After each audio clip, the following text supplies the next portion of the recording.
સાબરકાંઠાની વાત કરીએ તો સાબરકાંઠા શિક્ષણ ક્ષેત્રમાં હવે ટેકનોલોજીનો નવો અધ્યાય શરૂ થયો છે।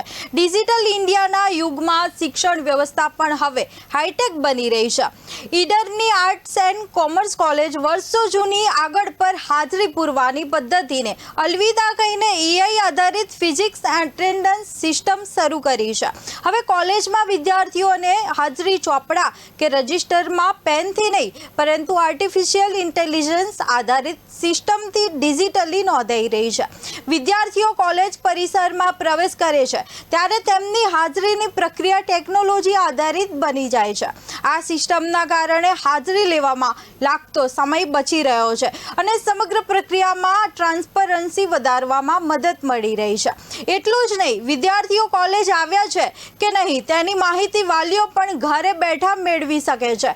એઆઈ આધારિત આ સિસ્ટમના કારણે વિદ્યાર્થીઓમાં નિયમિતતા વધારવાનો પ્રયાસ થઈ રહ્યો છે, જ્યારે કોલેજ પરિસરમાં સુરક્ષાની દ્રષ્ટિએ પણ આ વ્યવસ્થા ઉપયોગી બની રહી છે। બીજી તરફ પ્રોફેસરોનો રજિસ્ટ્રેશનમાં હાજરી નોંધવાનો જે સમય બચતો હતો તેઓ વધુ સમય શૈક્ષણિક પ્રવૃત્તિઓ માટે આપી શકે છે।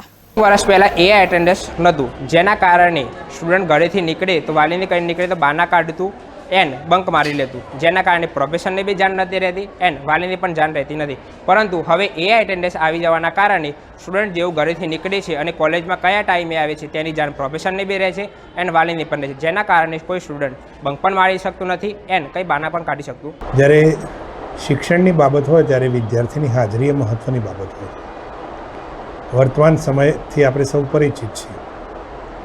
કોલેજ કાળના વિદ્યાર્થી હોય એટલે મોજ મસ્તી હોય, પરંતુ અમારા કેળવણી મંડળના સર્વ સભ્યોના સંમતિથી અમે એક નવી પદ્ધતિ શરૂ કરી છે, એઆઈ ફિઝિકલ હાજરી, જે ગુજરાતમાં પ્રથમ આ ઈડર કોલેજે શરૂ કરી છે। આ ફિઝિકલ હાજરીમાં વિદ્યાર્થી કોલેજમાં એન્ટર થશે એટલે એની હાજરી એ પૂરાઈ જશે। એઆઈ પદ્ધતિથી પ્રવેશ કરશે સાથે એ નીકળશે ત્યારે પણ પૂરી થશે। સાથે સાથે એ ક્લાસરૂમમાં બેઠો છે કે નહીં તો ક્લાસરૂમમાં પણ એની હાજરી પૂરાશે। રેન્ડમલી કદાચ ક્લાસરૂમમાં હાજરી પૂરીને નીકળી જાય તો પ્રાધ્યાપકો દ્વારા રેન્ડમ તપાસ પણ કરવામાં આવે વિદ્યાર્થી કયો છે। જ્યારથી એ ટેકનોલોજીનો ઉપયોગ શરૂ થયો ત્યારથી ફેસ અટેન્ડન્સ કોલેજમાં આવ્યું। અમે કોલેજની અંદર એન્ટર થઈએ ત્યારે ફેસ અટેન્ડન્સ કરી પછી લેક્ચર રૂમમાં જઈએ છીએ, જેથી ફરી લેક્ચર ભરી પરત ફરીએ ત્યારે ફેસ અટેન્ડન્સ કરીને અમે કોલેજ ગેટની બહાર નીકળીએ છીએ।